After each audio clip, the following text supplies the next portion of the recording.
Hey, what's up everybody? It is David here helping you play creatively.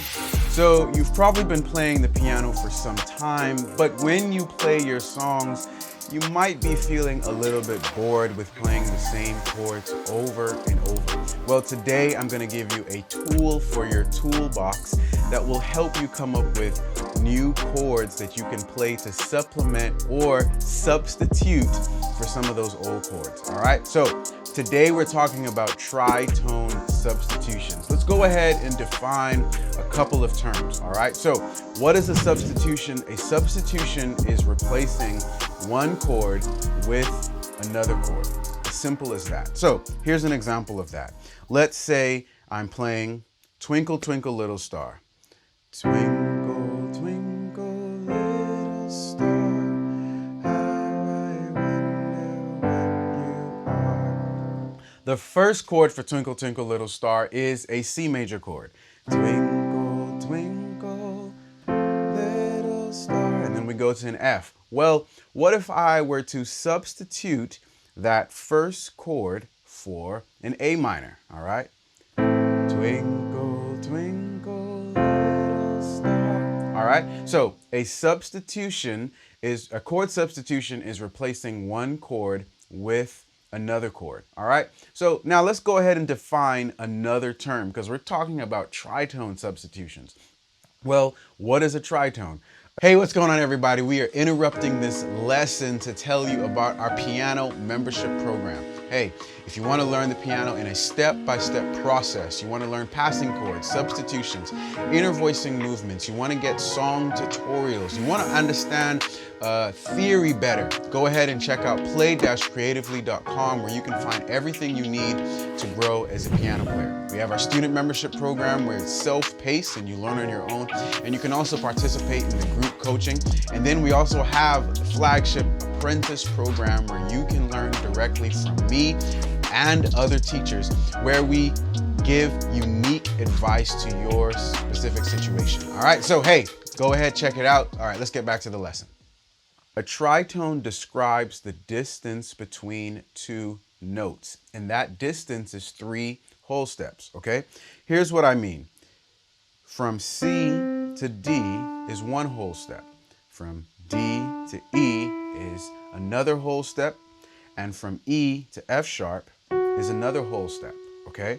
So from C to D is 1, D to E is 2, E to F sharp is 3.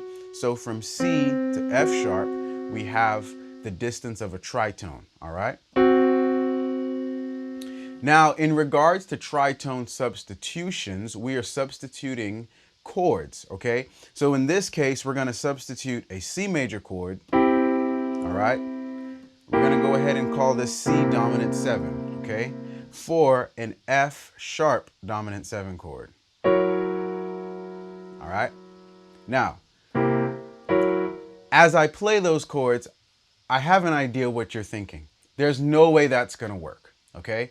But it's gonna work. Musicians do it all the time, especially in gospel and more so in jazz music. All right, so we're gonna look at "'Tis So Sweet to Trust in Jesus" as an example of how we apply tritone substitutions, okay? So let's look at the basic chords for this song. We have "'Tis so sweet to trust in Jesus."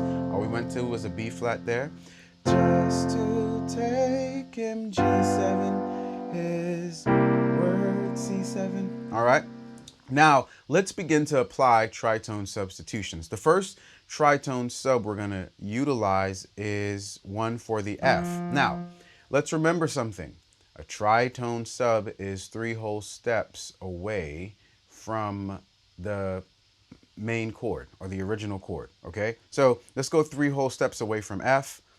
From F to G is 1, from G to A is 2, from A to B is 3. All right, so we found what our next chord is supposed to be. It's going to be a B dominant 7. All right, so we're substituting F dominant 7 with B dominant 7. Okay, so we have "'Tis so sweet to trust in Jesus." Now, what I did there was I still played the F chord, but the F was held out for 4 measures. And what I did there was I only played the F for 2 measures, and then I played the B dominant 7 for the other 2 measures, all right? To trust in Jesus. Now let's keep going.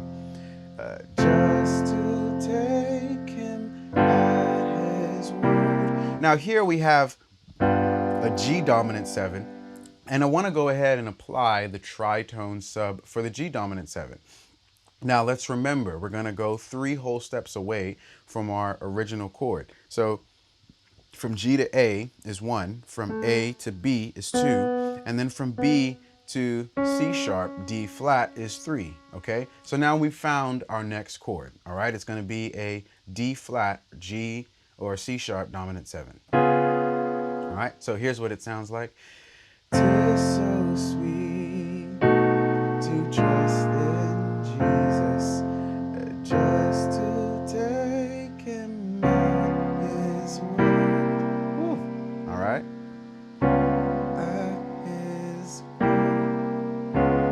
Okay, now something that I like to do to help these chords not sound as dissonant within the music. Now, you can go ahead and use those just like that, but often what I'll do is, as my music teacher in high school told me, the most important notes within the chord are the 7 and the 3rd, okay?